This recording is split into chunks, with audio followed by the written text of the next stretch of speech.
para reflexionar, cuestionar y construir conciencia sobre temas que nos afectan como sociedad, conocido por Alejandra Valencia, Óscar Silvestre e Isabel Allín. Este episodio forma parte de la evidencia 2 de nuestra materia y abordaremos un tema urgente y complejo, la violencia por razón de género y los retos de la igualdad e inclusión. Vivimos en una época donde hablar de violencia de género ya no puede ser opcional. Es una realidad que atraviesa fronteras, culturas, edades y clases sociales. Pero, ¿qué significa realmente violencia por razón de género? ¿Cómo se manifiesta? ¿O por qué sigue ocurriendo incluso en sociedades que se dicen modernas y democráticas? Vamos a ver primero qué es la violencia de género. La violencia por razón de género es cualquier acto dañino dirigido contra una persona por su realidad de género, es decir, por ser mujer, por no ajustarse a roles tradicionales o por pertenecer a la diversidad sexual. Esta violencia está profundamente arraigada en estructuras sociales, culturales y legales. En este caso, la ONU la define como todo acto de violencia basado en el género que resulta en daño físico, sexual o psicológico para la mujer, incluyendo amenazas, coerción o privación arbitraria de la libertad, tanto en la vida pública como en la vida privada. Teniendo en cuenta esta definición y la definición de la ONU, ¿cuáles son los tipos de violencia que existen? La física, donde hay golpes, empujones, quemaduras, lesiones, hasta feminicidios. En México se registran más de 10 feminicidios diarios, siendo Nuevo León la entidad con más feminicidios. Psicológica, insultos, humillaciones, amenazas, manipulación y aislamiento. Por ejemplo, cuando una pareja controla con quién hablas o te hace sentir culpable. El siguiente tipo de violencia es la económica. Impedir que alguien trabaje o acceda a sus recursos, obligándolo a depender de quien lo controla. Cuarta, simbólica, con mensajes, imágenes, publicidad, lenguaje y representaciones que refuerzan la idea de que las mujeres valen menos. Entendiendo un poquito esto, vamos hacia los estereotipos de género, que también van muy de la mano con los tipos de violencia y que no solamente existen para las mujeres, sino para ambos géneros. Los estereotipos de género son como decir, los hombres no lloran, las mujeres deben de obedecer. Estos roles rígidos limitan el desarrollo personal y justifican la violencia, desde la educación, los medios, las leyes y la cultura, que se producen día tras día y tras día, siempre encontramos mensajes como esos. Es urgente hablar de eso. La violencia de género no es privada, es social. Afecta la salud, la libertad, la dignidad y la vida de millones de personas e incluso el desarrollo de la personalidad. Nombrarla, entenderla y enfrentarla es el primer paso para transformarla. Pero bueno, creo que a todos nos interesa saber un poco más acerca de estas problemáticas. Así que mi amigo Silver estará explicando un poquito más de esta violencia estructural y cómo evoluciona. Silver, ¿qué nos puedes platicar? Muchas gracias, Alejandra, por la introducción.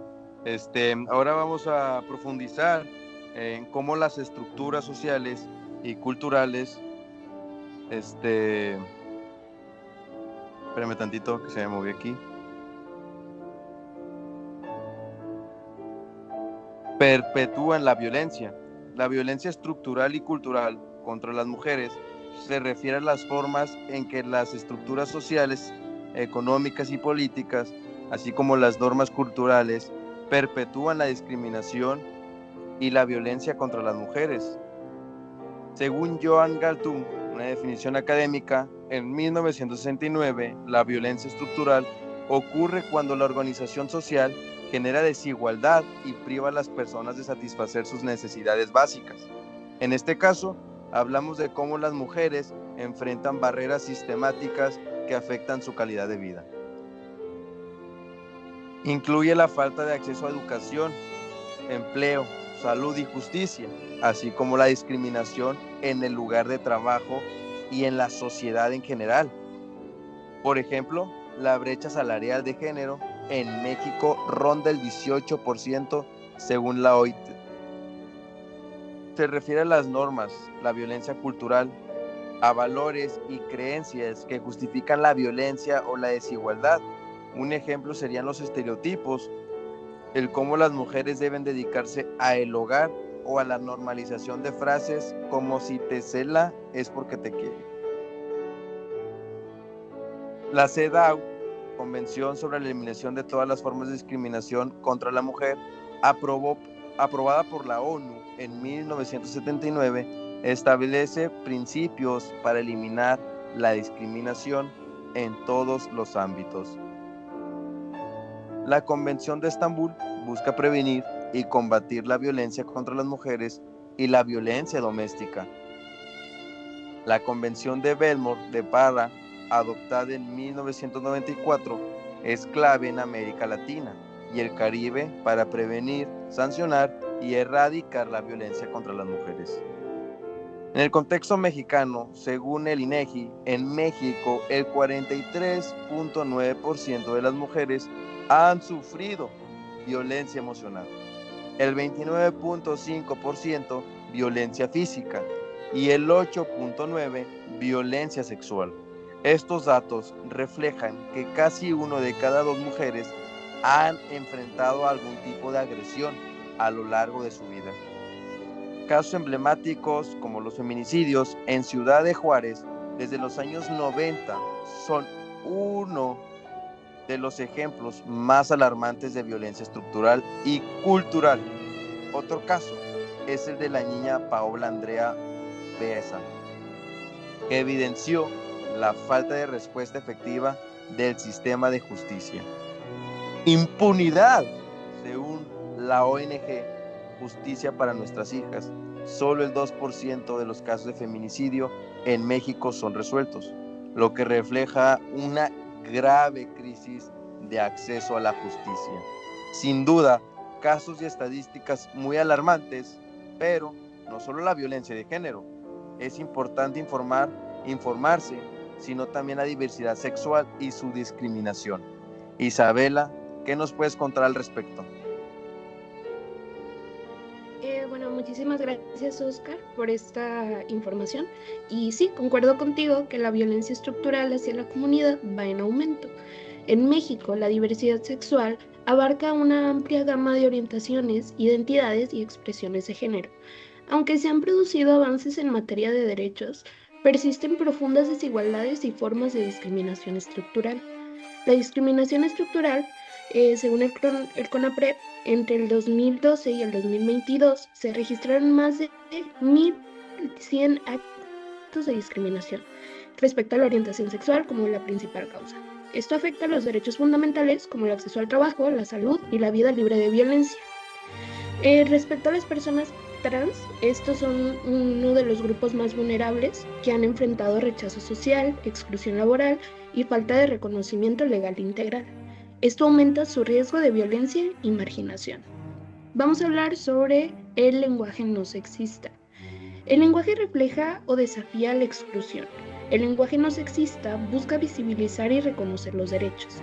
Se buscan estrategias clave como el uso de sustantivos colectivos, como en vez de decir los alumnos, decimos el alumnado o la ciudadanía, y evitamos la mención, de usar el masculino como un denominador. Se dice más o menos como en vez de decir todos, podemos decir todos y todas. También se puede incluir formas neutras al hablar, como el lenguaje inclusivo, que sería el decir todas, todos y todes. La ONU y la INE han señalado que nombrar es visibilizar. Por ejemplo, decir la abogada en lugar de el abogado mujer reconoce la profesionalidad sin restar identidad. El papel del Estado y las políticas públicas. México prohíbe la discriminación en la Constitución y ha reconocido el matrimonio igualitario. Sin embargo, aún existen retos, como la implementación práctica, la armonización de las leyes estatales y la protección contra crímenes de odio. Una política pública es un conjunto de decisiones y acciones de gobierno para resolver un problema social. En este caso, deberían garantizar el acceso igualitario a la educación, la salud y la justicia para todos estos grupos vulnerables. Las organizaciones LGBT+ y de derechos humanos han impulsado cambios por medio de marchas, campañas, litigios estratégicos y acompañamiento jurídico. Por ejemplo, el reconocimiento del matrimonio igualitario en varios estados se logró gracias a la presión social y los juicios de amparo. En la educación y la cultura, tenemos que tener en claro que la educación debe promover el respeto desde la infancia. Según la UNESCO, incluir contenidos sobre diversidad sexual en la escuela reduce la violencia escolar y fomenta los ambientes seguros. La cultura también refleja valores sociales. En el cine, la música y la literatura pueden ser espacios que refuercen los prejuicios o que promuevan el respeto y la equidad. Muchas gracias, Jean. Y hablando de todo esto, no solo son cifras. La violencia y la discriminación tienen un impacto profundo en la salud mental, emocional y social. El aislamiento, el miedo, la ansiedad y la desconfianza afectan no solo a la persona directamente agredida, sino también en su entorno. ¿Qué me puedes platicar acerca de eso? Las generaciones más jóvenes crecen en contextos cargados de estereotipos, Ale, y los medios, desde canciones hasta memes que vemos en las redes, pueden normalizar la misoginia o el odio hacia lo indiferente.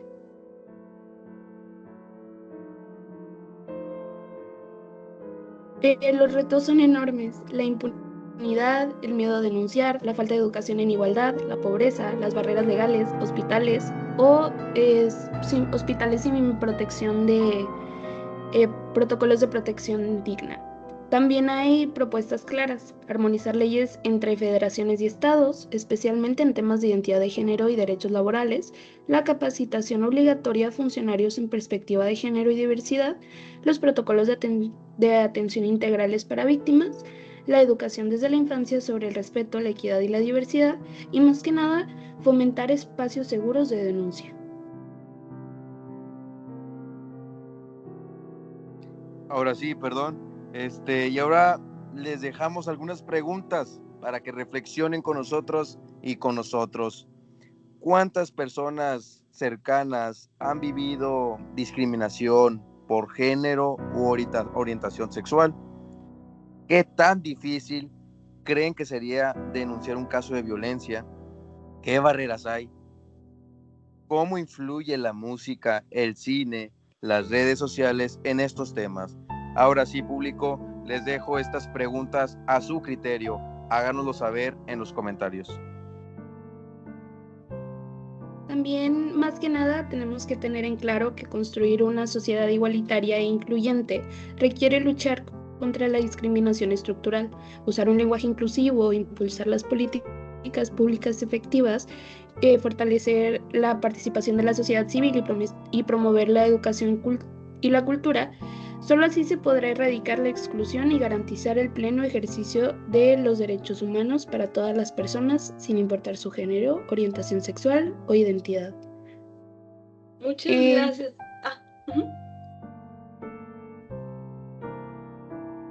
No, ya era todo, perdón. Muchas gracias, Oscar, por estas preguntas que son importantes que reflexionemos. Y gracias, Jim, por esa conclusión tan llena de verdad. Y sobre todo, gracias por escucharnos en Voces que Transforman. Este sería el final de nuestro episodio. Nos vemos en el próximo. Adiós. Gracias.